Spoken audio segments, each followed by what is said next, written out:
Muy bien, entonces, bueno, vamos a terminar lo que corresponde al teorema de la función implícita, ¿ok?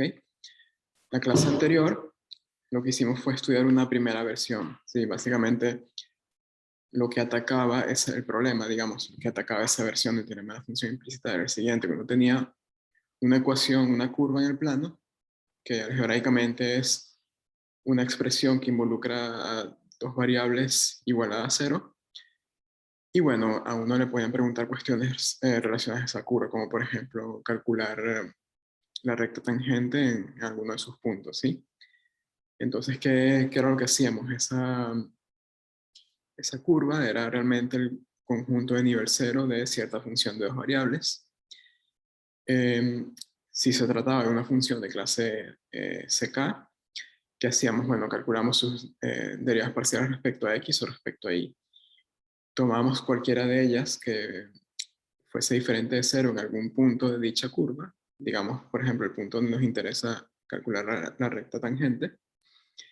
Entonces, bueno, si teníamos esa condición, por ejemplo, derivada parcial respecto a x en ese punto diferente de cero, entonces que uno podía despejar la variable y en función de x, y eso lo que permitía era expresar en un entorno de ese punto esa curva como la gráfica de cierta función de una variable.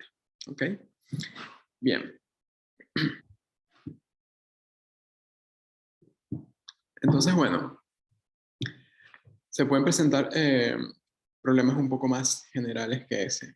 En lugar de estar trabajando con una curva plana, con una superficie en R3, ¿sí? Una superficie en R3 es, algebraicamente hablando, una expresión que involucra tres variables, digamos x, y z, igualada a cero, ¿sí? Esa igualdad no necesariamente va a ser la gráfica de una función de dos variables.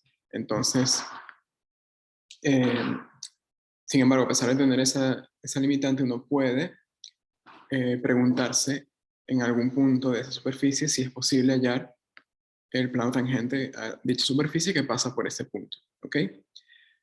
Nosotros sabemos calcular ese plano tangente con herramientas del curso anterior, siempre y cuando la gráfica de la superficie sea, perdón, la superficie sea la gráfica de una función.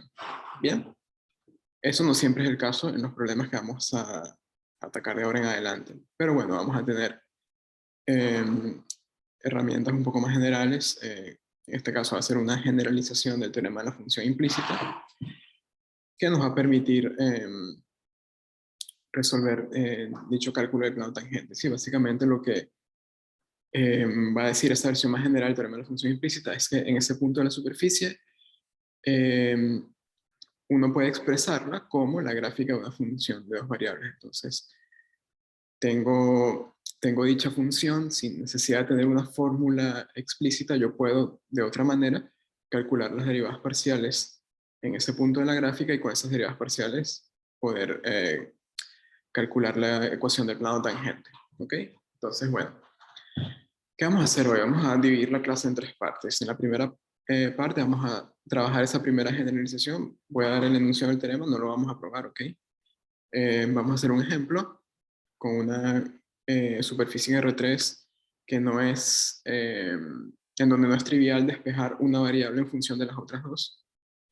Luego vamos a ver una versión mucho más general del teorema de la función implícita, cuya motivación geométrica ya les voy a mencionar más adelante. Y en la última media hora de la clase lo que vamos a hacer es ver un poco la relación entre el teorema de la función inversa y el teorema de la función implícita. Lo que vamos a hacer específicamente es ver cómo demostrar el teorema de la función implícita a partir del teorema de la función inversa. Les comento que el de la inversa también se puede demostrar a partir del teorema de la función implícita, pero bueno, eso no va a dar tiempo de hacerlo acá y se los dejo en las notas, ¿ok?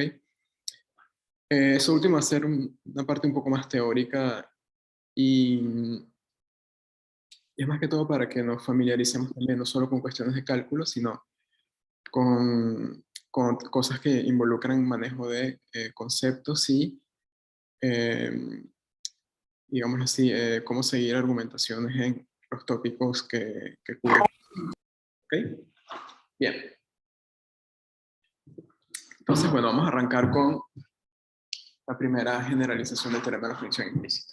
Bien.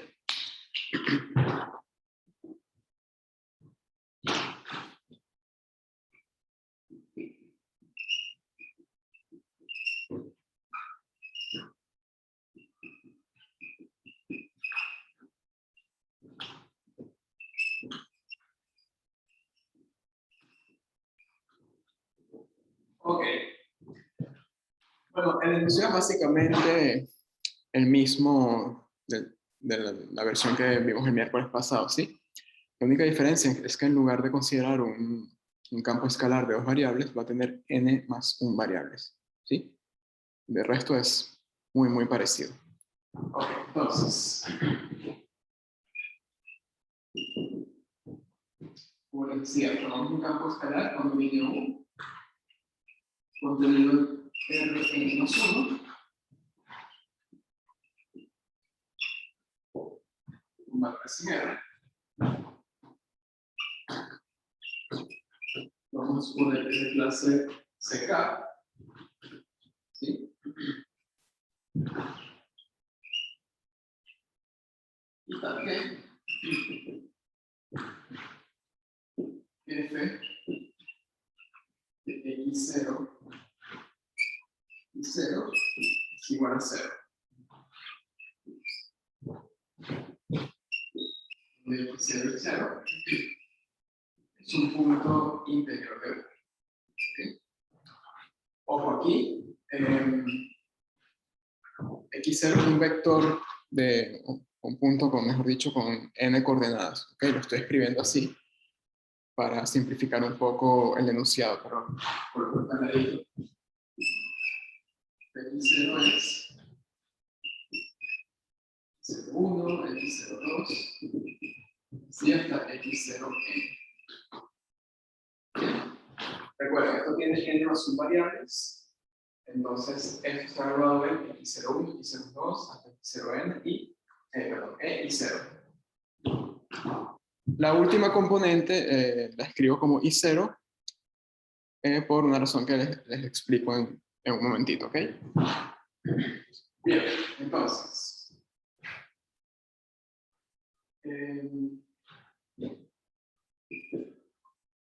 Vamos a suponer que la derivada parcial de f respecto a la variable y, es decir, a la última variable de la función, la variable n más 1, en el punto x0 y 0 es diferente de 0. ¿Sí? Si esto pasa, entonces, en un entorno de este punto, yo voy a poder despejar la última variable, la variable i, en función de las n variables anteriores. ¿Ok? Es por esa razón que la última variable la estaba llamando diferente, ¿sí? Es simplemente para entendernos un poco mejor. Bien, entonces, como les decía, si esto pasa,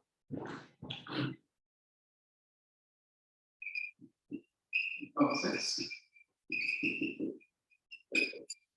si un rectángulo, ¿cierto?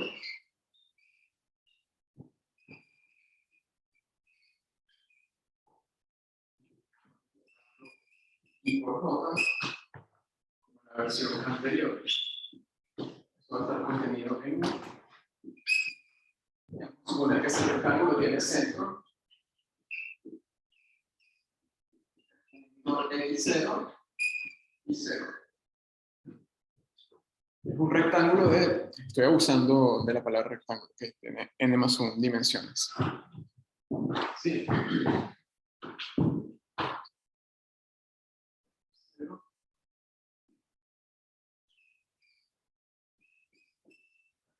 Está contenido en Rn,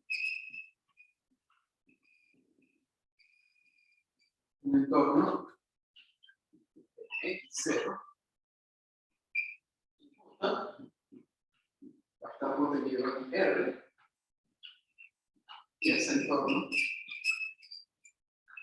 de y0. ¿Sí? Y además de ese rectángulo vamos a tener un campo escalar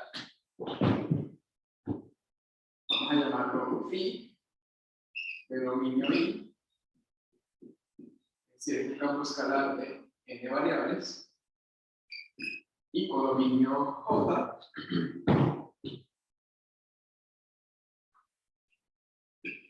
va a ser también de clase CK, y que va a cumplir con lo siguiente.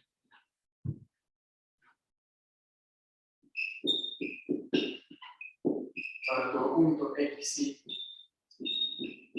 que pertenezca a ese rectángulo abierto, vamos a tener que f de xy es igual a 0, sí, solamente sí, y se escribe como phi de x. ¿Bien? Ok, vamos a explicar un poco qué significa esto. ¿Sí? Acá, ¿qué está ocurriendo? Bueno, estamos estudiando el conjunto de puntos x, y que cumplen con lo siguiente.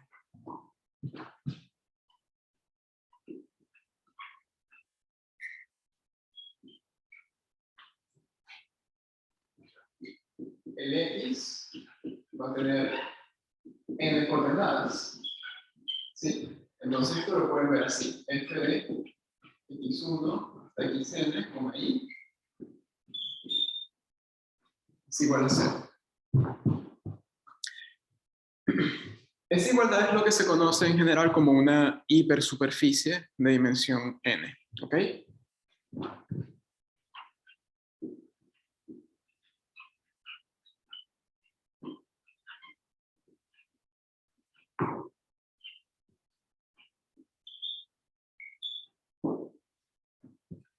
Hipersuperficie es simplemente tratar de pensar en una superficie generalizada en más dimensiones, ¿sí? Por ejemplo, una curva en R2 es una hipersuperficie de dimensión 1. ¿Sí?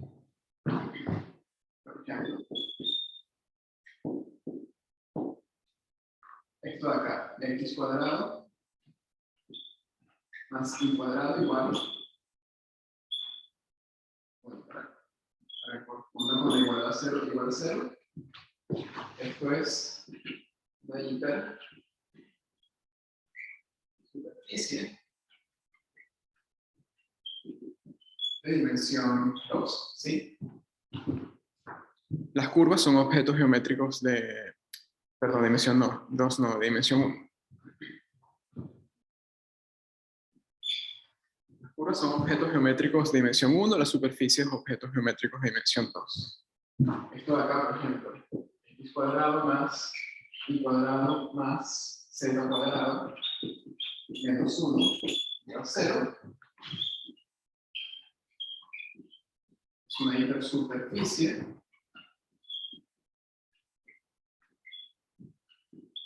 de dimensión 2. En este caso, la esfera unitaria de centro 0 y radio 1. ¿Bien? Bueno, y así, si agregan 4 variables, tendrían una hipersuperficie de dimensión 3. Lo que pasa es que ya geométricamente eso no se puede visualizar. ¿Ok? Y bueno, pueden agregar tantas variables ustedes quieran. Bien.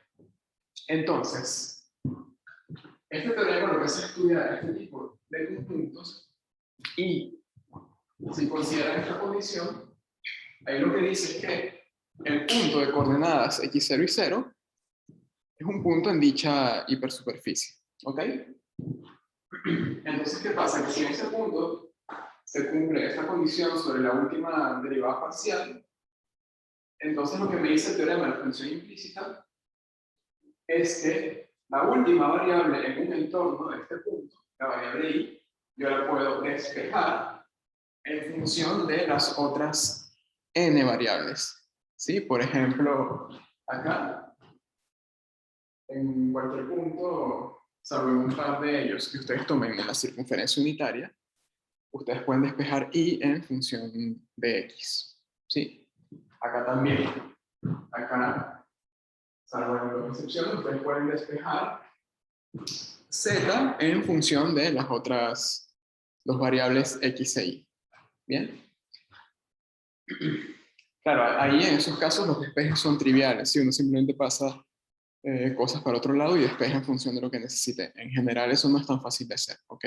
Y cuando eso no es fácil de hacer es donde es importante usar este teorema. Porque otra cosa que tiene este teorema es que me dice cómo calcular las derivadas parciales de dicha phi sin necesidad de conocer una fórmula para phi, ¿ok? Entonces, vamos a agregar eso al enunciado.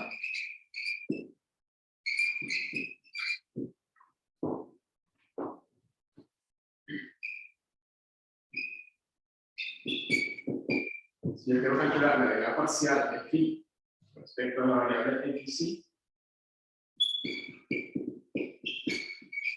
bueno, eso va a ser menos la derivada parcial de f respecto a xy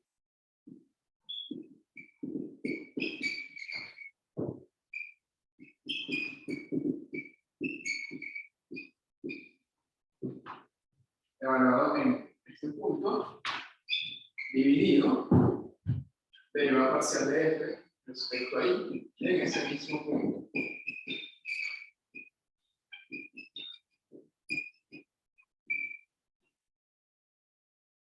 Sí, ese cociente tiene sentido porque esa derivada parcial respecto a y es distinta de cero. Bien. Y bueno, esto ocurre para todo punto x1 hasta xn que está en el intervalo, sí, es decir, en el dominio del campo escalar phi. Ese campo escalar es lo que llamaríamos el despeje de la variable y en función de las n anteriores, ¿sí? Calcular esto explícitamente no siempre se puede hacer, depende de la dificultad de la hipersuperficie que nos plantea el problema, pero las parciales sí se pueden calcular directamente y la expresión es esta de acá. Ok, entonces por ejemplo, si se puede despejar acá z en función de las otras variables, eso me va a dar una función phi que depende de x e y, y supongamos que no tengo la fórmula de dicha phi, no importa, yo puedo calcular las parciales respecto a x y respecto a y mediante esta expresión, y esas parciales las puedo usar posteriormente para, por ejemplo, encontrar el plano tangente a esta superficie en un punto de x0 y 0 que me cumpla con esta condición de acá. Perdón, con esta y con esta. Bien. Entonces, bueno. Más adelante vamos a ver una generalización de este teorema, donde en lugar de una sola hipersuperficie se consideran m, ¿sí? Una cantidad arbitraria de ellas. Y el teorema lo que estudia es la intersección de todas esas hipersuperficies y tratar de expresar esa intersección como la gráfica de cierta función. ¿Ok? Pero bueno, eso dentro de un rato. Vamos a hacer ahora un ejemplo en donde apliquemos este teorema más general. ¿Ok? Bien. Entonces con el ejemplo, bueno, se va a entender un poco mejor qué es lo que quiere decir este teorema realmente. El teorema al principio cuando uno lo lee es un poco pesado, pero bueno, la idea es hacer varios ejemplos, partiendo de ejemplos muy sencillos hasta cosas ya más difíciles, en donde uno no pueda despejar, por ejemplo, una variable en función de las otras, y bueno, ahí convencerse de lo que nos están queriendo decir acá. Bien. Entonces, bueno, como no hay mucho espacio, voy a tener que borrar el enunciado, no se preocupen, yo me acuerdo de lo que dice, ¿ok? Bien.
Bien.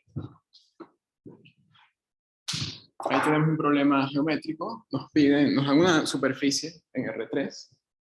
Repito, algebraicamente una superficie es una igualdad que involucra variables x y z igualada a 0, ¿sí? Bueno, puede ser igualada a cualquier otro número distinto de 0, pero bueno, ahí en ese caso lo que hacen es pasar el 0 del otro lado y les queda algo como lo que está allí, ¿ok?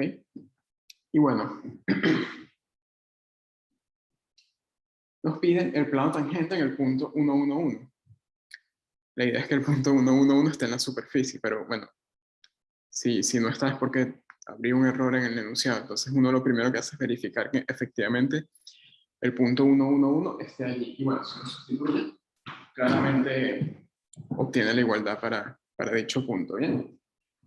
Entonces, bueno, normalmente sin saber el teorema de la función implícita, ¿qué haría uno? Bueno, trata de despejar, por ejemplo, z en función de las otras variables, les queda una función z en función de las variables x e y, ¿sí?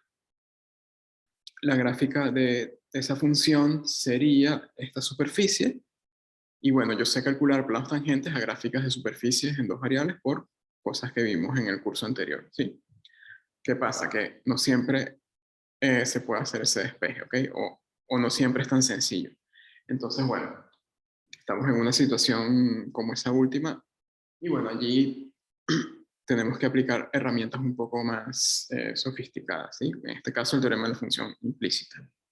Entonces, bueno, ¿qué me dice el teorema de la función implícita? Tengo una superficie en R3, ¿sí?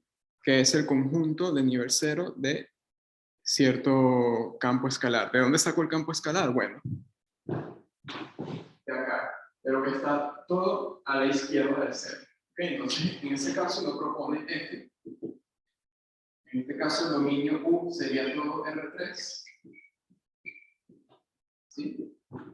Y la fórmula que define dicho campo es F de Z igual a X al cubo, Z, menos Z al cubo y X. ¿Sí? Entonces, bueno, lo siguiente que voy a hacer es derivar parcialmente esa función y ver en cuál derivada parcial el punto 1, 1, 1 no hace que esa derivada parcial se anule. ¿Ok? Bien, entonces, la derivada parcial a x es 3x cuadrado z menos y z al cubo. La derivada parcial respecto a y es menos x z al cubo y la derivada parcial respecto a z es x al cubo menos 3x y z al cuadrado. ¿Sí? Entonces, bueno, sí, a ver, ¿está bien eso? Sí, bien. Entonces, bueno, en 1, 1, 1, todas son diferentes de 0, ¿ok? Entonces puedo agarrar cualquiera de ellas y aplicar el teorema. Vamos a agarrar la última, que en este caso es el parcial respecto a z. Pero pueden tomar cualquier otra si así lo prefieren, ¿ok? Fíjense que acá,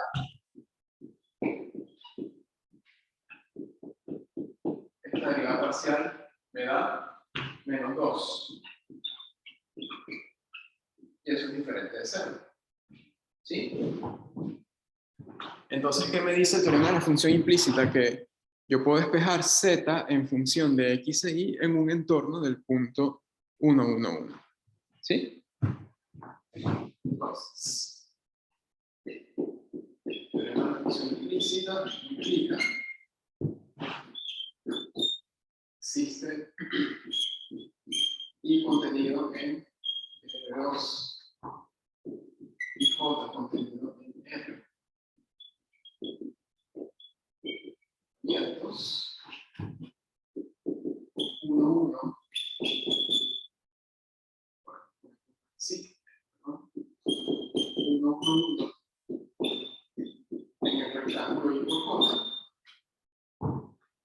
Y una función phi que van a ir a J, es decir, va a ser una función de dos variables, tal que x al cubo, z menos z al cubo y x es igual a 0, sí, solo sí. Z se escribe como phi de x y. ¿Sí? Y así existe un entorno rectangular del punto 1, 1, 1, tal que un punto x y z está en la superficie, es decir, se cumple esta ecuación, si solo si la altura de ese punto z se expresa en función de x e y a través de phi. ¿Ok? Y bueno, otra cosa que me dice el teorema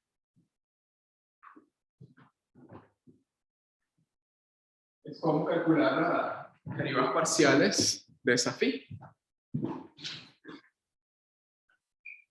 Vamos a tener que para todo x e y en y, no importa quién es y, ¿ok? Puede ser un producto de intervalos abiertos, puede ser una bola, no importa. ¿Sí? Es simplemente un conjunto abierto que contiene, en este caso, al par 1, 1. Bien, entonces, allí vamos a tener que la derivada parcial de phi respecto a x en x y es menos la derivada parcial de x en x y phi de x y sobre la derivada parcial de z respecto a z, perdón, x y phi de x y. Y bueno, la parcial respecto a y del fórmula. Profesor, ¿Sí? ¿por qué el intervalo tiene que ser abierto?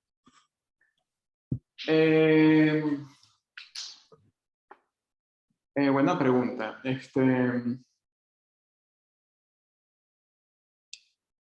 Bueno, no tendría que ser abierto a priori. Lo que pasa es que uno lo escoge abierto porque si uno se permite cosas más generales, luego acá tendría que especificar que, bueno, este punto tiene que ser un punto interior de y por j, entonces, para no complicar tanto el lenguaje, uno simplemente dice que es abierto.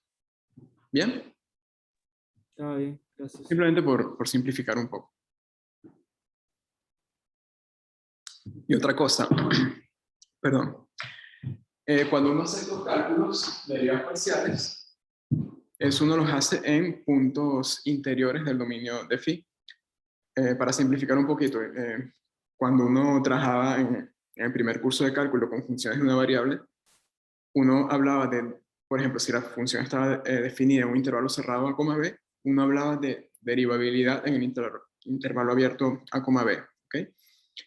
¿Por qué? Porque en los extremos del intervalo no hay como que un concepto de derivada bien definido geométricamente, porque en esos puntos puedes trazar infinitas tangentes a la gráfica de la función, pero más allá de eso, metiéndose en la definición de derivada como tal, en los extremos del intervalo cerrado solo te podrían quedar derivadas laterales, ¿ok? Entonces, tiene también que ver con una cuestión relacionada a los cálculos de esas dos derivadas parciales, ¿sí? Va por un tema de simplicidad por un lado y por otro lado de detalles técnicos a la hora de cálculo de derivadas parciales.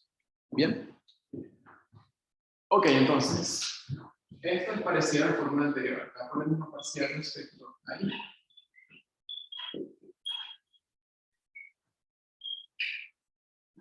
Y acá otra vez dividimos la parcial respecto a z.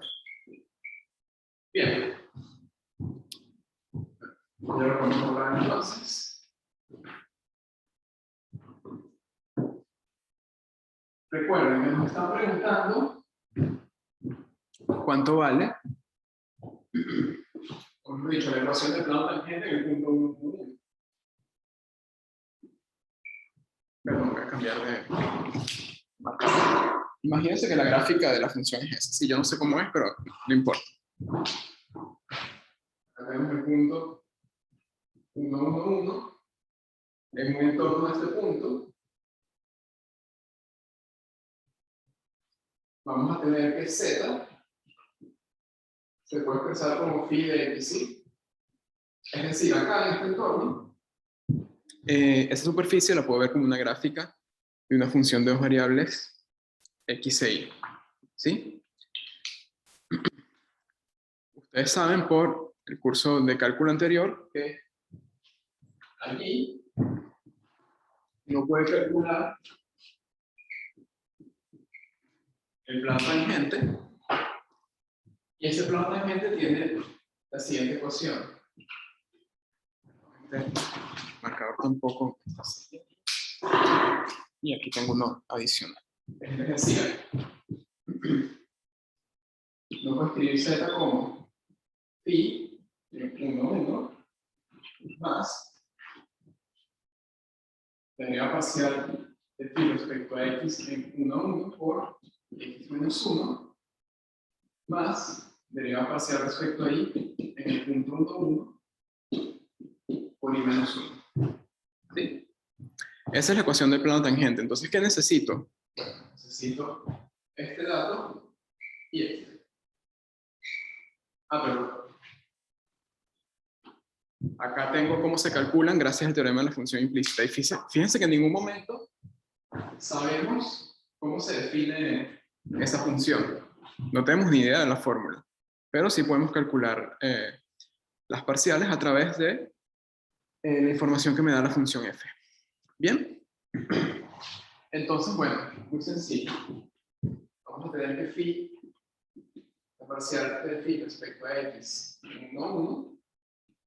¿Quién es? Bueno, eso es menos parcial de f respecto a x, 1, 1, phi de 1, 1. Acá ponemos una parcial respecto a z, en ese mismo punto, 1, 1, phi de 1, 1. Y eso es menos. Phi de 1, 1 vale ¿cuánto? Vale 1, ¿ok? ¿Por qué? ¿Por qué?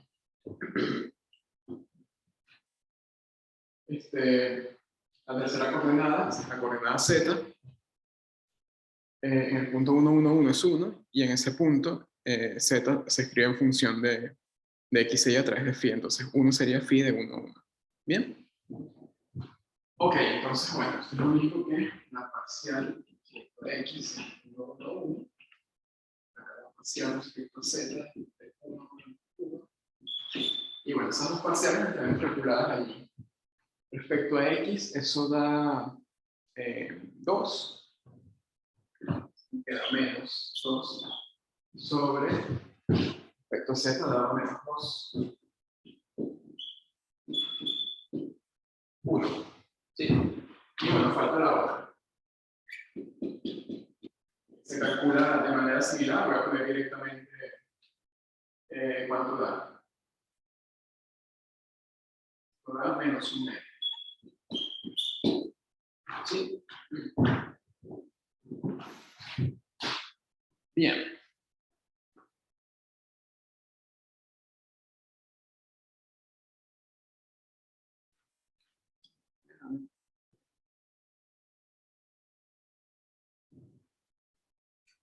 Ok, entonces, bueno, ya con estos datos tenemos la ecuación del plano tangente. Simplemente sustituimos estos cálculos acá y queda z igual phi en 1, 1, que eso vale 1, más. ¿Qué dice el punto en el dibujo? Perdón, que no escuché. El punto en el dibujo, ¿qué dice? Bueno, no se ve bien. ¿Este punto de acá? Ese punto, sí. 1, 1, 1. Ah, es el 1, 1, 1. Sí. Sí, es que luego le puse la línea punteada y lo tapé un poco. Sí, es 1, 1, 1. Entonces, bueno, queda esto más esto, menos 1 medio y menos 1. ¿Sí? Y bueno, esto sería plano tangente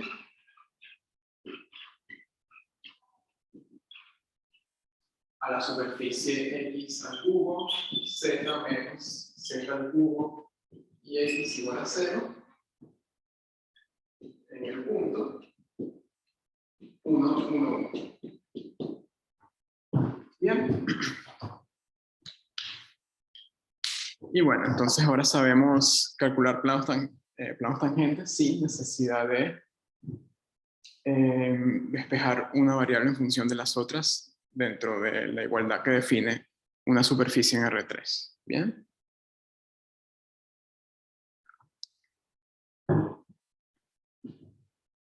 Y bueno, si se fijan en el práctico, tienen varios problemas de ese estilo. La idea con estos ejercicios es hacer el planteamiento inicial, acordándose de lo que pide el teorema de la función implícita, y una vez uno ya tenga el problema planteado, es decir, haya identificado bien quién es el campo escalar con el cual se debe trabajar, luego viendo la condición de que alguna de las derivas parciales en el punto nos den alguna de ellas diferente de cero. Una vez uno tiene eso, se acuerda de lo que dice la hipótesis del teorema, y bueno, ya el resto es simplemente hacer estos cálculos, ¿sí? Y armar todas las piezas y tener el resultado final, que en este caso es un plano tangente, ¿sí? Y un medio. A ver.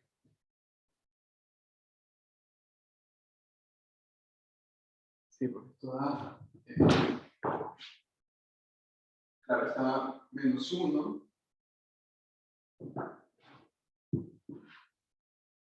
La parcial respecto a I da -1, dividido por la parcial respecto a Z -2, me queda 1, pero con el menos que está acá me queda menos. Perdón. Sí, no, medio un medio, está bien, menos un medio. Sí, porque esta da -1, ¿sí? Esta da -2, -1 sobre -2, un medio, y con el menos que está acá, menos un medio. Está bien, ¿no?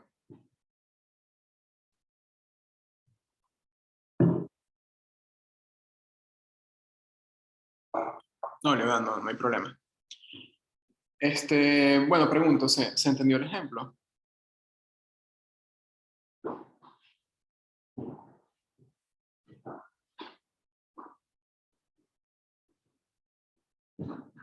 Sí, todo bien, seguros. Bueno, ok, vamos a hacer ahora un problema un poquito más complicado, ¿sí? El problema ahora va a ser, voy a considerar la intersección de muchas hipersuperficies y quiero representar dicha intersección como la gráfica de alguien, ¿sí? Y hacer preguntas respecto a esa hipersuperficie resultante de la intersección, por ejemplo, rectas tangentes, cosas de ese estilo. ¿Okay? Marco, ¿Sí? o sea, te paso una pregunta capaz que, no sé, teórica, no sé. O sea, nosotros definimos que esto se va a dar en una bolita en realidad porque las curvas de nivel no necesariamente son una función, ¿no? Tipo, o sea, lo estoy pensando cuando decíamos la curva de nivel de los campos en R2, Ujú, que te podían quedar, no sé, hipérbolas, eso algunas son funciones, dependiendo del caso, pero correcto. entonces es por eso en realidad que pedimos que, o sea, que se va a cumplir como en un entorno, porque en realidad muchas veces en realidad no vas a poder encontrar como una función que sea en realidad toda esa curva de nivel. Sí, sí, exactamente. Esa es la idea. Claro, porque acá lo que tenemos es que el teorema nos garantiza un entorno del punto que te interesa estudiar, en el cual dicha curva de nivel o superficie de nivel la puedes representar efectivamente como la gráfica de una función. Sí, por ejemplo, cuando estudiamos la semana pasada, la ecuación x cuadrado más y cuadrado menos 1 igual a 0. Eso es una curva de nivel, pero si uno la ve gráficamente no corresponde a la gráfica de una función de una variable, porque si la cortas mediante paralelas al eje y, pueden haber cortes en más de 2 puntos. Entonces se cumple que si es, o sea, o sea, puedes definir localmente en cada punto o sea, que estés trabajando, puedes definir la función implícita, eso no implica que globalmente puedas definirla, ¿no? Claro, globalmente no, porque ¿qué pasaba? Volviendo al mismo ejemplo, la circunferencia, que el Claro, arco superior sí era la gráfica de una función de una variable, el arco inferior también, pero eran funciones diferentes. Sí, en una claro. queda la raíz y en otra la raíz negativa. Sí, sí, todo esto es para que de manera local uno pueda expresar una variable en función de las otras. ¿Y eso para qué sirve? Bueno, para poder hacer cosas como estos cálculos. Yo los sé hacer es para teoría de funciones de una o más variables. Es decir, en situaciones donde yo tengo una variable dependiendo de las otras. Entonces uno lo que busca, ya en resumidas cuentas, es un entorno más apropiado en el cual yo pueda aplicar todo lo que sé, ya sea del curso de cálculo 1 o de cálculo 2. ¿Bien? Bien, genial. Ok. Bueno, vamos a ver entonces ahora la versión más general del teorema de la función implícita, ¿sí? Voy a copiar directamente lo que es. Voy a explicar un poco qué quiere decir el enunciado y luego hacemos un ejemplo. ¿Bien?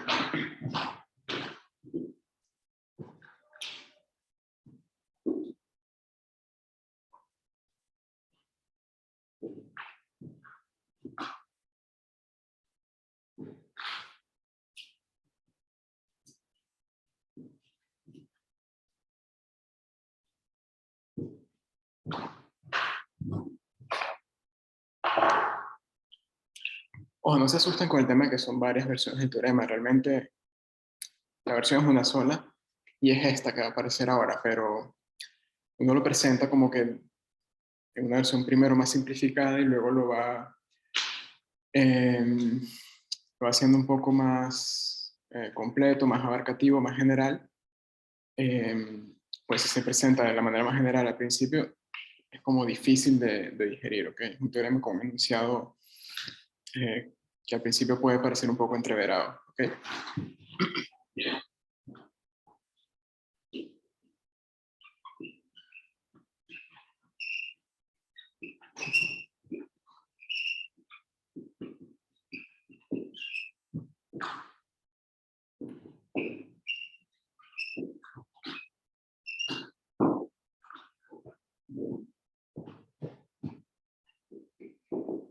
Bueno, vamos a tomar, ahora en lugar de un campo escalar, vamos a tomar un campo vectorial. De n más n variables con valores en Rm. Sí, es decir,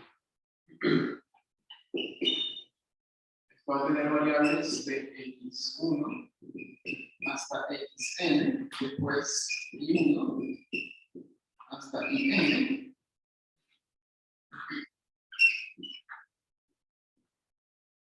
¿Sí?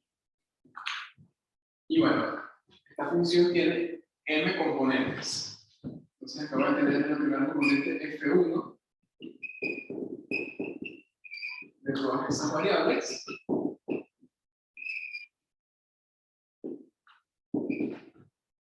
Y la última, fm.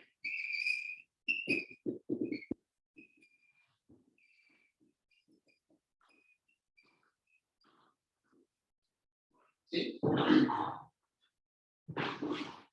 Vamos a suponer que esto es CK. Y vamos a tomar un punto, x0 y 0. Nuevamente, el x0 tiene m componentes, el y0 m componentes. Un punto interior. Tal que ocurren dos cosas.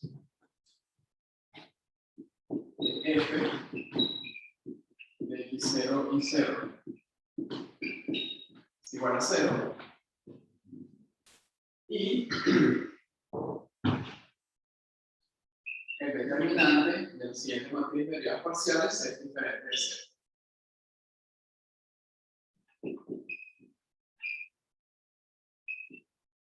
Tomo primero el gradiente de la componente F1.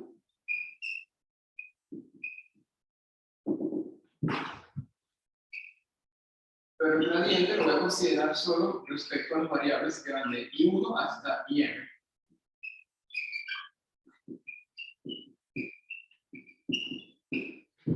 Luego pongo el gradiente de F2 y así hasta llegar al último componente de la función Fm. Y y derivo parcialmente respecto a las variables que van de I1 hasta IM.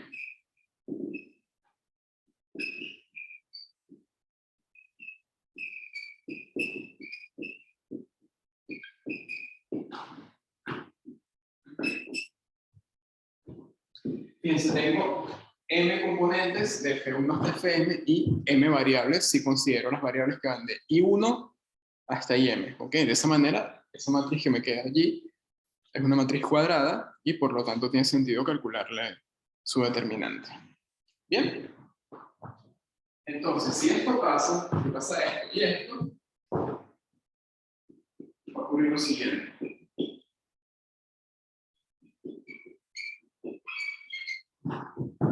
Van a existir conjuntos abiertos. Vamos a llamarlos W1 y W2. Uno está en Rn y el otro en Rn.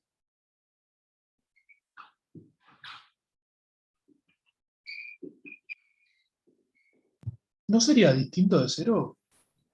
Perdón, distinto de cero, gracias. Sí, sí.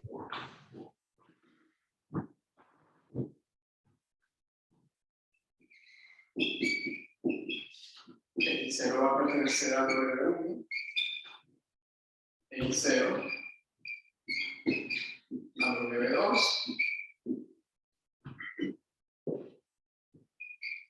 Y vamos a tener una función phi de W1 a W2, también de clase CK.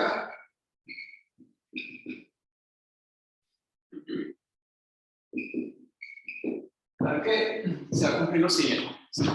Déjame borrar acá.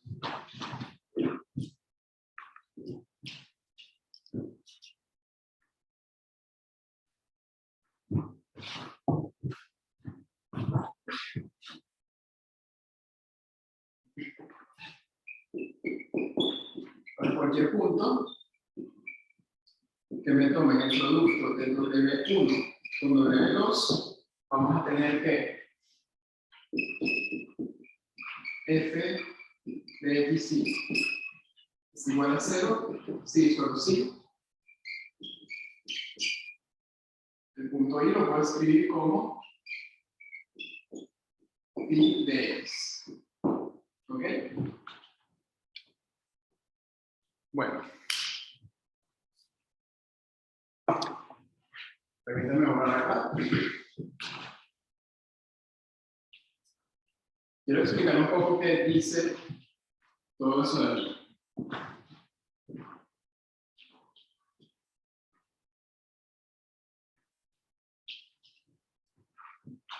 Primero hay que entender qué tipo de problema estamos atacando con esta versión más general del teorema de la función implícita. ¿Sí? Vamos a concentrarnos por un momento en esto. ¿Qué significa eso que está ahí? Recuerden que f grande está formada por m funciones componentes, m campos escalares. ¿Sí? Entonces, siguiendo esta notación que les puse acá, ¿qué quiere decir que esto sea igual a 0? Bueno, lo siguiente.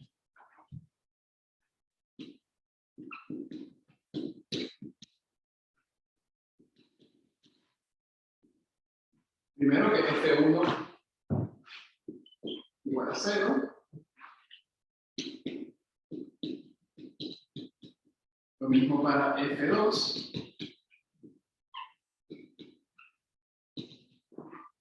Y bueno, finalmente fm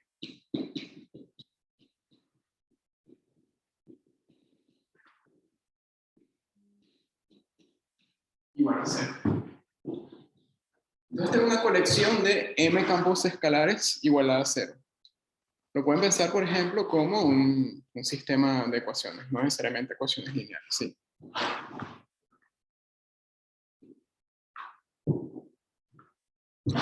Cada una de esas igualdades representa una hipersuperficie de dimensión n más m menos 1, ¿sí? Recuerden que la dimensión de la hipersuperficie es el número de variables menos 1, ¿ok? Por ejemplo, x cuadrado más y cuadrado menos 1 igual 0. Esa es una curva que es de dimensión 1, dimensión geométrica estamos hablando. Bien, Ok. Entonces, por un lado, el teorema estudia este tipo de situaciones, es decir, sistemas de ecuaciones de n más m variables. ¿Ok? Resolver eso es hallar la intersección de un conjunto de hipersuperficies. ¿Sí?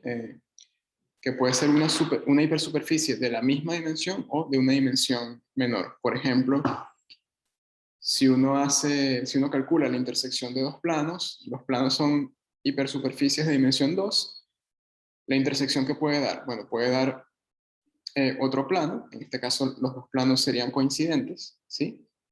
Puede dar una recta si los planos se cortan, en ese caso está dando una hipersuperficie de una dimensión menor, en este caso dimensión 1, o podrían no cortarse, ¿sí? En ese caso el sistema no tendría solución. Pero esa última situación no ocurre acá. ¿Por qué? Porque el enunciado nos dice que en este punto x0, y0, f es igual a 0. Es decir, si yo tomo x0, y0 y lo evalúo en este sistema, se cumplen las igualdades. ¿Sí? Entonces, esta hipótesis lo que quiere decir es que esas m hipersuperficies se intersectan en al menos un punto. ¿Ok? Entonces, ahora vamos con la parte más importante. Una pregunta. ¿Sí? Em, esa matriz no es cuadrada, ¿verdad? Sí, sí, sí es cuadrada. Ah, era un I sub M, un F sub M arriba. Sí, sí, estamos derivando Ah, parcialmente respecto a las últimas m variables. Sí, pensé que era F sub N ahí. F sub N y I sub M, por eso pensé que no era cuadrada. no hay problema. El campo tiene m componentes y vamos a derivar parcialmente respecto a las m últimas. ¿Qué pasaba en la versión anterior, cuando m era 1?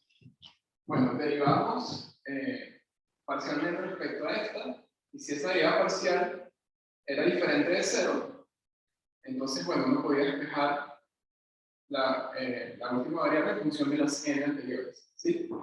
Acá, bueno, ahora estoy considerando más.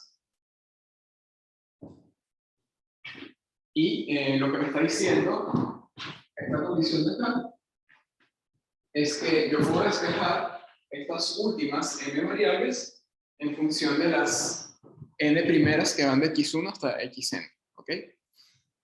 O sea, el despeje es más general en este caso, pero en lugar de despejar una sola variable, como ocurría en las dos primeras versiones, acá yo puedo despejar m de ellas, siempre y cuando se cumpla el análogo a pedir que cierta derivada parcial sea diferente de 0. Como acá vamos a tener n variables, en lugar de pedir una derivada parcial no nula, lo que se está pidiendo es que este determinante sea diferente de 0. ¿Bien? Ok, entonces si esto se cumple, el teorema me da esta conclusión. ¿Y qué quiere decir esto? Bueno, que la intersección de todas las superficies que están acá representadas en esta igualdad se puede escribir en un entorno de este punto de esta manera. ¿Ok? Entonces, bueno, vamos a hacer un ejemplo para entender esto último mejor. ¿Ok? Yo les había dicho que quería comentarles la relación entre el teorema de la función inversa e implícita, pero no creo que haya tiempo, ¿sí? Entonces vamos a concentrarnos en el ejemplo que me parece un poco más importante. Cualquier cosa, la relación entre los teoremas se las dejo en las notas teóricas, ¿ok? Me habría gustado darlo, pero estamos cortos de tiempo y además tenemos el feriado de miércoles. Bueno, entonces vamos a pasar al ejemplo, ¿ok?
Vamos entonces con el ejemplo. Nos dan dos superficies, ¿sí? Una esfera, la esfera x cuadrado más y cuadrado más z cuadrado igual 1. Esa es la esfera unitaria de radio 1 y centro del origen. Y un cilindro de ecuación x cuadrado más y cuadrado menos y igual a 0. ¿Qué radio tiene ese cilindro y el centro? Bueno, eso ahorita lo vemos, ¿ok? Pero uno hace una completación de cuadrados y se puede dar cuenta de esa información. El punto es que, bueno, me están dando dos superficies en R3. Me dicen que demuestre que alrededor del punto 001, la intersección de la superficie es una curva paramétrica de esa forma, ¿sí? Es decir, en la curva, las componentes y las componentes z están en función de la primera variable, en este caso x. ¿Ok? Bien. Bueno, una vez hayamos probado esto, el problema me pide determinar quién es la recta tangente a dicha curva en el punto 001. ¿Ok? Entonces, bien. Vamos a ir traduciendo poco a poco la información que está allí según las hipótesis del teorema de la función implícita, la versión más general. ¿Ok? Vamos a ir poco a poco haciendo eso. Acá.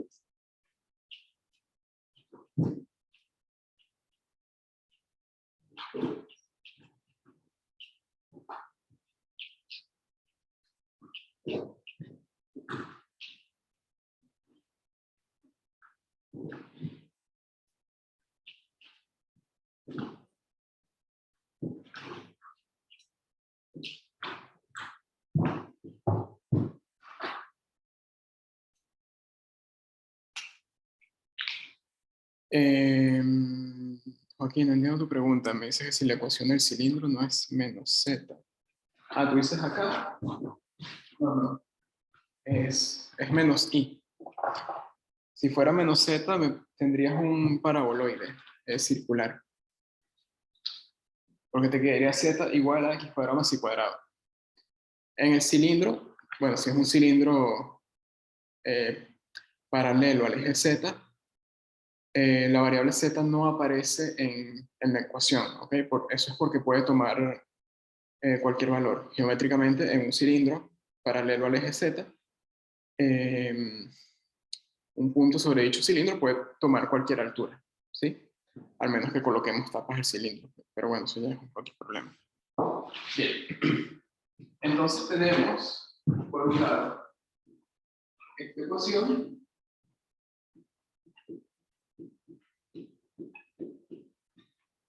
y esta otra.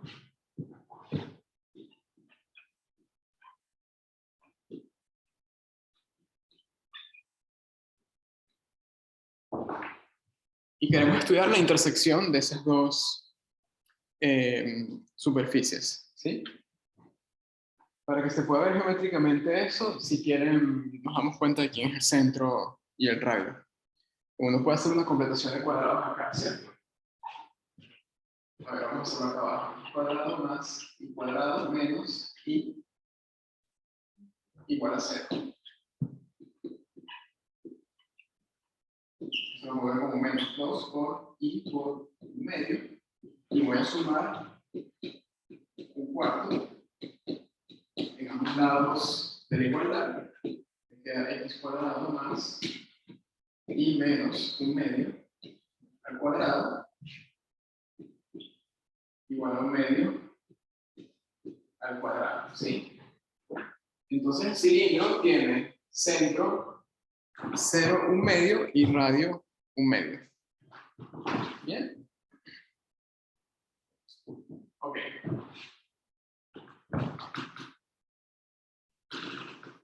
Entonces, bueno, a ver, si lo vemos en R3,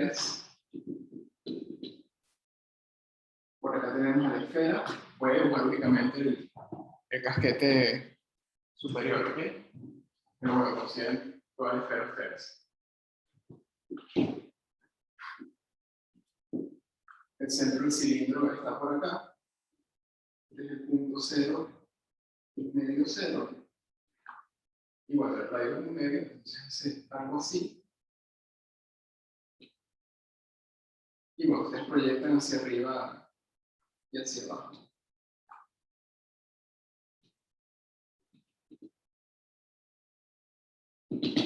¿Sí? Y si uno considera la intersección entre ese cilindro y la esfera, algo así. Y esto me pide probar que es una curva con esta forma. Bien.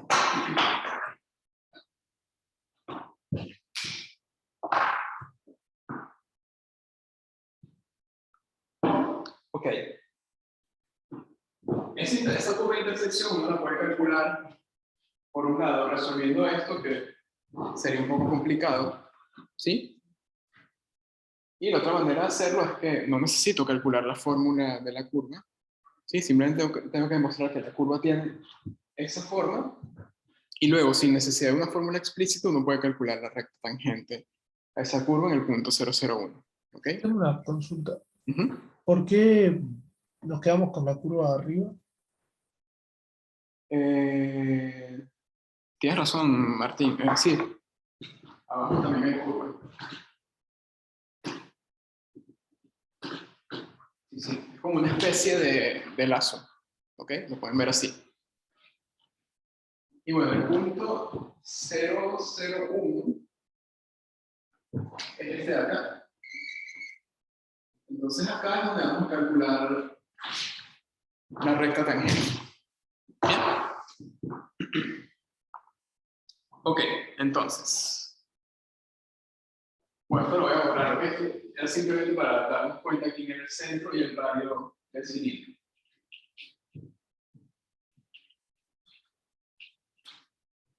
Entonces, bueno, de acá, ¿qué información tengo? Bueno, cada superficie está dada por un campo escalar, ¿sí? Entonces, bueno, vamos a llamarlos F1 y F2. Bien, entonces F1 de X y Z va a ser cuadrado más y cuadrado más Z cuadrado menos 1. El F2 va a estar dado por este de acá. ¿Ok? Y bueno, fíjense además que el punto 001 está en la intersección de esas dos superficies, ¿sí? Si sustituyen, claramente ambas igualdades se cumplen. Bien, entonces, con estos dos campos formamos el campo vectorial F, que va de F3 a F2. F y Z es F1 de X y Z, F2 de X y Z. ¿Sí? Entonces tengo dos campos y tres variables. ¿Ok? Este caso corresponde a m igual 2 y n igual 1 en el enunciado general que teníamos allí anteriormente. Entonces, bueno, ¿qué me pide el teorema de la función implícita? ¿Qué me pedían en dicho enunciado? Bueno, tengo que considerar ahora el determinante de la parcial de F1 respecto a I en el punto 001, la parcial de F1 respecto a Z en el punto 001, todo eso en la primera fila y en la segunda, las mismas derivadas parciales, pero respecto a la componente F2.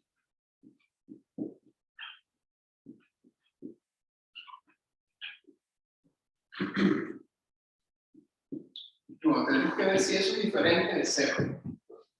Bien. ¿Me siguen hasta ahora? Yo voy borrando acá.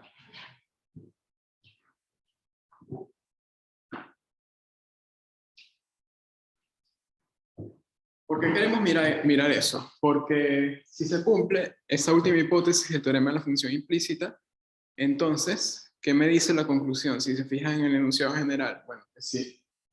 Si esto que está aquí se da, entonces yo puedo despejar las dos últimas variables, es decir, recuerden que ese número está determinado por el número de componentes del campo vectorial. Entonces, repito, se podrían despejar las dos últimas variables, en este caso y z, en función de las n variables anteriores. En este caso, n es 1. Entonces, acá se podría despejar tanto y como z en función de x. Y eso es justamente lo que queremos que ocurra para concluir que la curva de intersección tiene esta forma, ¿sí? A la x no le pasa nada, la y estaría en función de x y la coordenada z también en función de x. ¿Ok? Bien, entonces, bueno. Pregunto, ¿me siguen? Mientras me preguntan allí en caso de dudas, vamos a ir chequeando, bueno, primero calculando las derivadas parciales que aparecen allí en ese determinante y luego ver si el determinante se anula o no. Bien. Entonces, bueno, en general, cuando es la parcial de F1 respecto a Y, en cualquier punto, digamos, ya después evaluamos. Bueno, eso sería 2i. ¿Sí? Y la parcial de F1 respecto a Z, 2Z.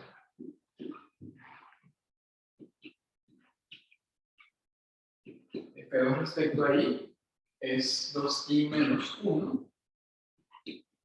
Y la parcial de F2 respecto a Z es 0. ¿Ok? Bueno, entonces vamos a sustituir esta parcial en 0, 0, 1 vale 0. Esta vale 2. ¿Ok? Entonces tenemos 0, 2. Esta de acá, es decir, esta de acá, vale menos 1. Y la última ya vimos que vale 0 para cualquier punto, más que vale 0, 0, no vale 0. Este determinante vale menos 1 por 2. Eso es 2, y 2 es diferente de 0. Ah, perfecto, se cumple las hipótesis del teorema de la función implícita. Entonces, bueno.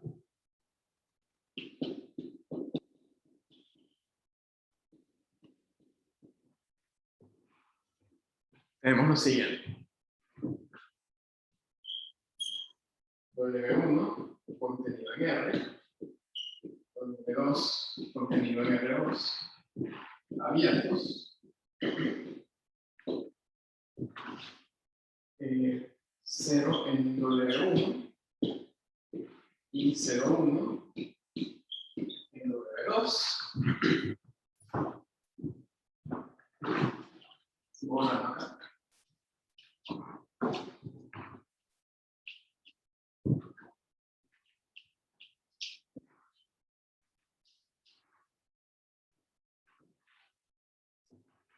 Y vamos a tener una función phi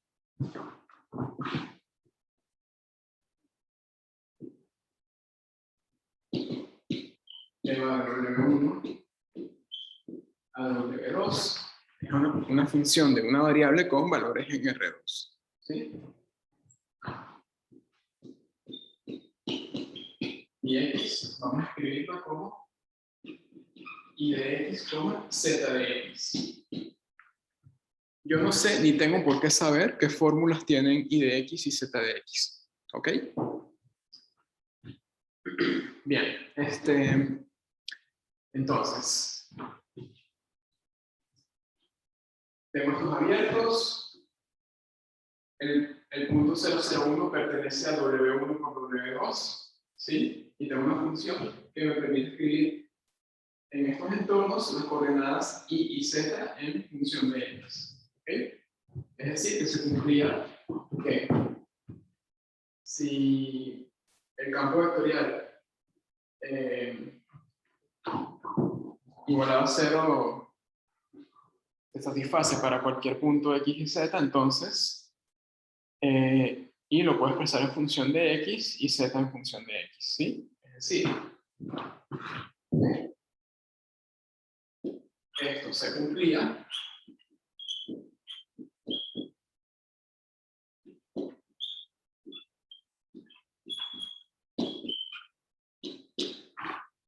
¿sí? X y Z estaban en intersección de esas dos superficies. Sí, solo sí. Y Z era phi de X. ¿Qué quiere decir eso último? Que phi Z es phi de X. Bueno.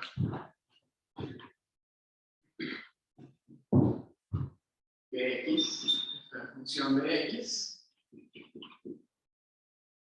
y que Z está en función de X. Esta función las determina phi, pero repito, el teorema no me dice qué fórmula tiene phi, ¿ok? Simplemente me dice que este par yo lo puedo escribir así. ¿Bien?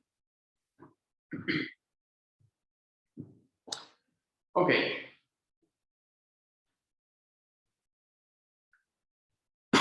Perdón. Entonces, bueno, ya tenemos la primera parte del ejemplo, ¿sí? Es decir, encontramos un entorno, este punto, este de acá es el 001,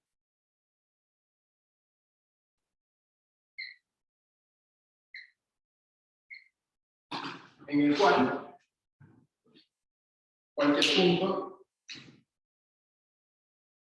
de la curva en dicho entorno, vamos a llamarlo X y Z, yo lo puedo escribir como X phi de X. ¿Ok?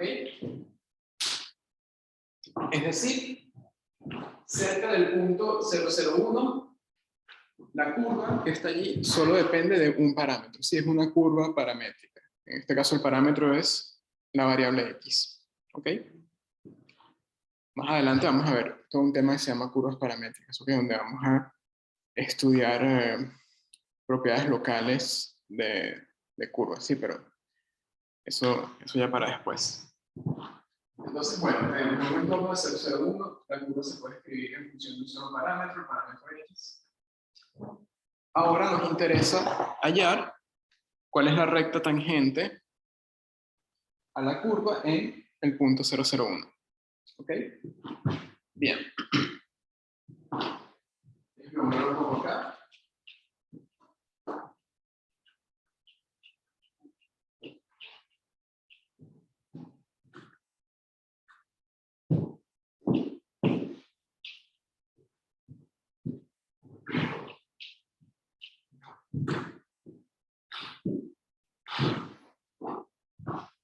Fíjense que en el enunciado anterior del teorema de la función implícita yo no les puse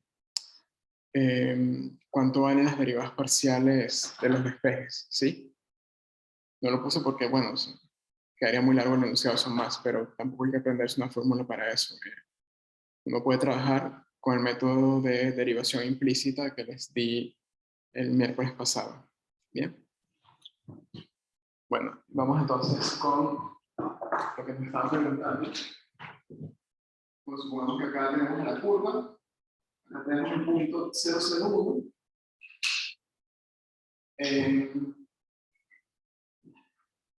Cualquier punto de la curva se escribe como X, Y de X, Z de X, al menos para puntos cerca de este. Y me están pidiendo cuánto, vamos a llamar a esto, por cierto, para simplificar un poco, alfa de X. ¿Sí? Me están pidiendo la ecuación de la recta tangente a la curva en ese punto. ¿Sí? Si yo tengo una curva paramétrica en R3, ¿cómo calculo la recta tangente en un punto? Bueno, con lo que se llama el vector velocidad, ¿sí?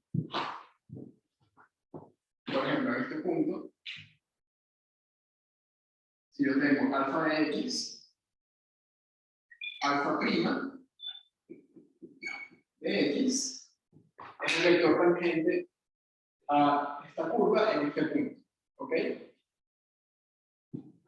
Entonces el vector tangente en el punto 0,01 va a ser el vector que le da dirección a la recta tangente. ¿Sí? Entonces necesitamos, vamos a ponerlo acá, alfa prima en 0.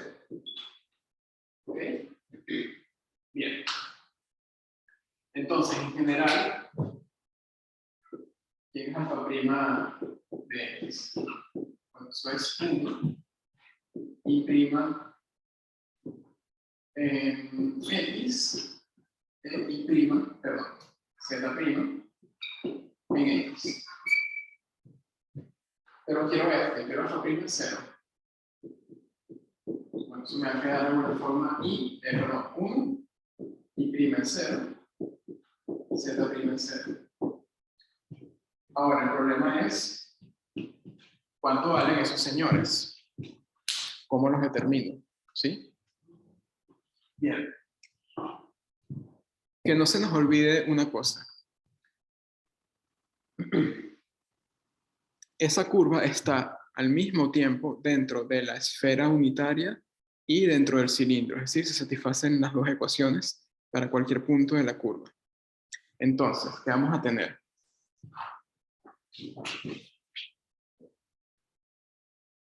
Vamos a tener x al cuadrado más y de x al cuadrado más z de x al cuadrado igual a 1 y por otro lado x al cuadrado más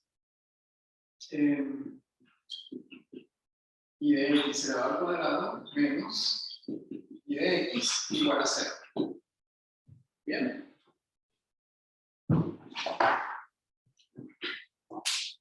Vamos a calcular estos valores usando derivación implícita en ese sistema de ecuaciones, ¿sí? Es el sistema que tenía originalmente, pero como estamos cerca de 0,01, todo eso lo puedo expresar en función de una sola variable, ¿sí? En este caso la variable x. Entonces puedo tomar cada una de esas ecuaciones, derivar respecto a x, y luego sustituir para poder calcular estos dos señores que me están faltando allí. ¿Ok? Entonces, bueno, vamos a hacer esta cuenta. Bien.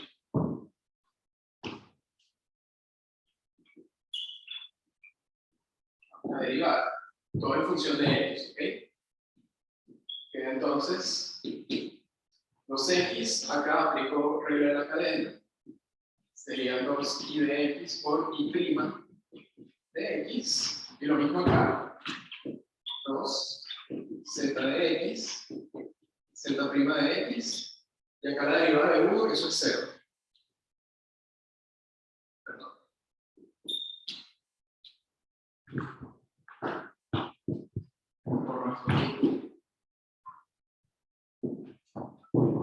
Y bueno, respecto a la segunda ecuación, la trabajo de manera parecida. 2x más 2 y de x y prima de x menos y prima de x igual a 0. Bien. Entonces tengo una relación toda en función de x en donde me aparecen las derivadas de y de z en función de x. Entonces, bueno, evalúo en donde me interesa, es decir, en x igual a 0, para poder obtener esto de acá y esto de acá. Bien, entonces, permítame continuar acá al lado.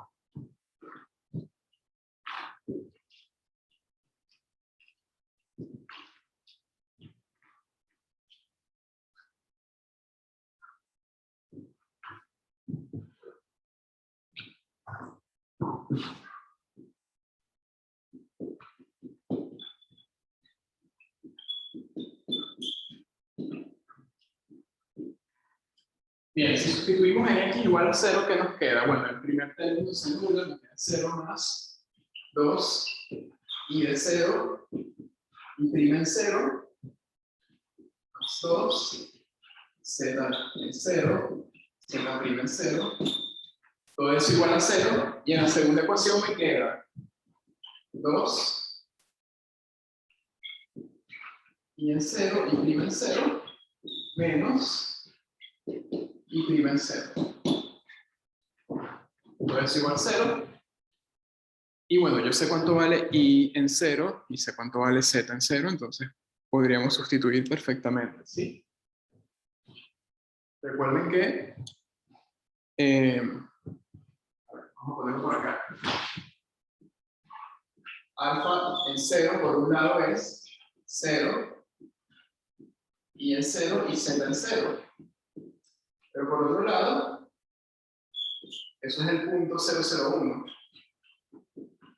Entonces, y en 0 vale 0 y z en 0 vale 1. ¿Ok?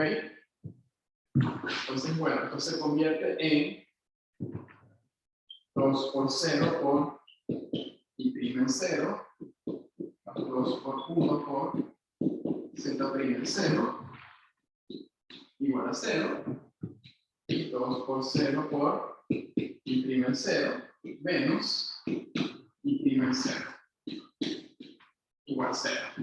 Bien. Bueno, esto se cancela, esto se cancela. Y bueno, finalmente va a quedar 2, z' en 0, igual a 0. Y luego y' en 0 igual a 0. ¿Sí? Entonces, bueno, sencillo. Y' en 0 vale 0. Y z' en 0 vale 0. Bien. Bueno, perfecto. Entonces tenemos el vector tangente. Va a ser el vector 1, 0, 0.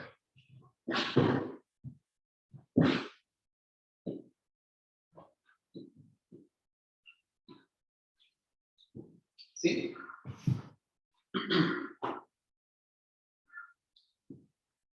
Tengo entonces, ojo, los siguientes galunos. Tengo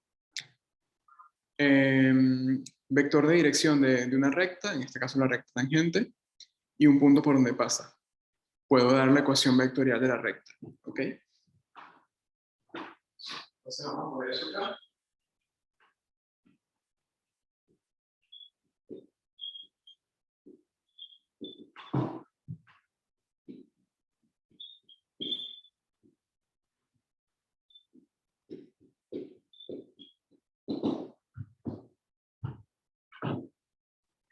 Sería un parámetro, vamos a llamarlo T, por el vector de dirección 1, 0, 0, más un punto por donde pasa. La curva, perdón, la recta pasa por el punto 001.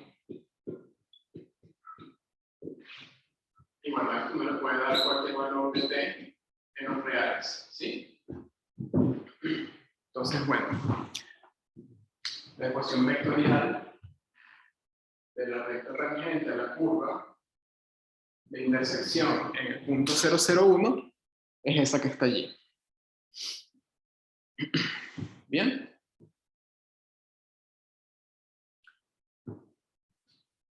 Que si se fijan, coincide un poco con la intuición geométrica que uno puede tomar a partir del dibujo que hicimos. Si bien no es un dibujo muy bonito que se diga, a ver, el punto 001, ¿dónde está? Está por acá, ¿verdad? Entonces, bueno, uno espera que el vector tangente apunte para acá o para acá, dependiendo de cómo uno se mueva a lo largo de la curva. Si apunta para allá, la dirección sería menos 1, 0, 0. Y si apuntas hacia nosotros, es decir, que tenga esta dirección de acá,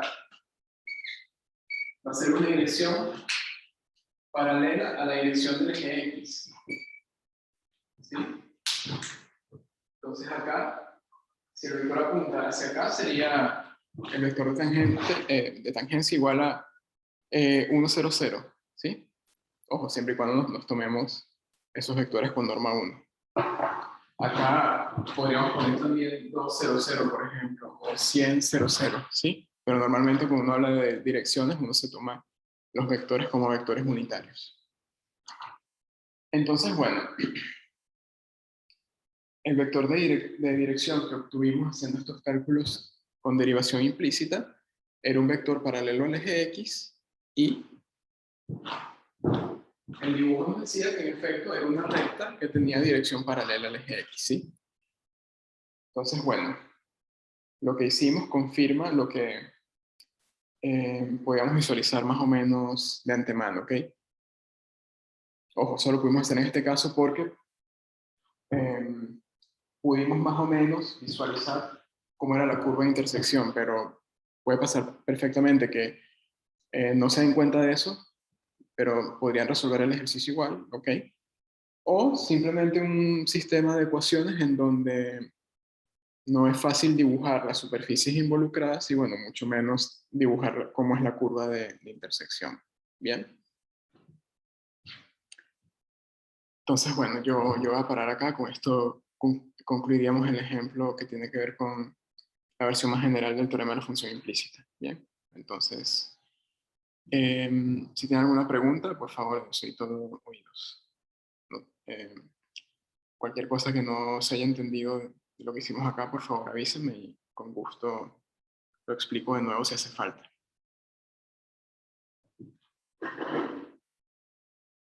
Yo no entiendo mucho, pero, o sea, ¿cómo definiste, o sea, alfa de X? Porque, o sea, nosotros sabíamos que por función implícita existía ay, no me acuerdo la letra del sigma, no, phi grande, no, mayúscula creo que es. ¿Sí, correcto? Sí, eso era una función phi de X igual y de Z, ¿no? Y Z. Ajá, sí, sí. Pero después definimos una función, una curva, perdón, llamada alfa de X igual X y de X, Z de X. En parte entiendo que es porque estoy graficando cosas en R3 y en realidad sería medio que la forma de los puntos. Correcto. Pero yo no hacía, bueno, capaz que yo no hacía eso en funciones como un tipo, no decía f de x igual, no sé, xg de x para graficar, no sé, capaz me estoy mareando y en realidad simplemente para notar los puntos, pero No, a ver, sí es cierto. Cuando uno tenía, por ejemplo, una gráfica de una función, pongamos de esta, si la función era f, acá uno tenía la altura f de x, este punto uno lo podía representar como x, f de x. Claro, cuando uno hablaba, por ejemplo, de recta tangente, esa curva en ese punto, uno hablaba de f' de x solamente, no se refería a un arreglo vectorial para hablar de dirección. Pero bueno, la razón por la cual uno hacía eso en funciones de una variable era como todo estaba en el plano, no había como que una razón para, digámoslo así, complicar un poco el lenguaje. Bien, pero a ver, en esta curva, no voy a representar este vector como 1, f' en x. Pero bueno, ¿no? Lo que estudias es totalmente para... Si uno trabaja con este vector, uno cuando calcula la recta tangente a la curva va a obtener una ecuación vectorial. Supongamos que el punto, la variable es igual, perdón, el punto en el dominio es igual 2, ¿sí? Entonces, bueno, si uno formaba la ecuación vectorial de esa recta, uno tenía puntos x, y de la forma t por 1 f' en 2 más el punto por donde pasa, que era el punto 2 f de 2. ¿Cierto? Entonces, bueno, si nos quedamos únicamente con la igualdad que corresponde ahí, nos quedaba y igual a t f' de 2 más f de 2. Y bueno, cuando hablaba de la ecuación de la recta tangente, la gráfica de una función no variable, uno se quedaba con esto. ¿Sí? Pero bueno, uno lo puede ver también como una ecuación vectorial.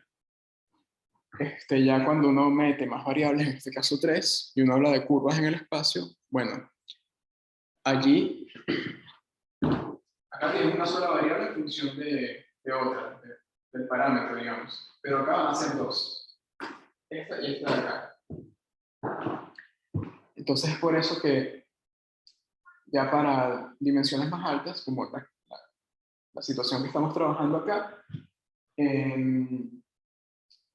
ya este tipo de cosas podrían hacerse, sí, pero tendrías una ecuación de esta forma para I y otra ecuación de esta forma para Z. Entonces,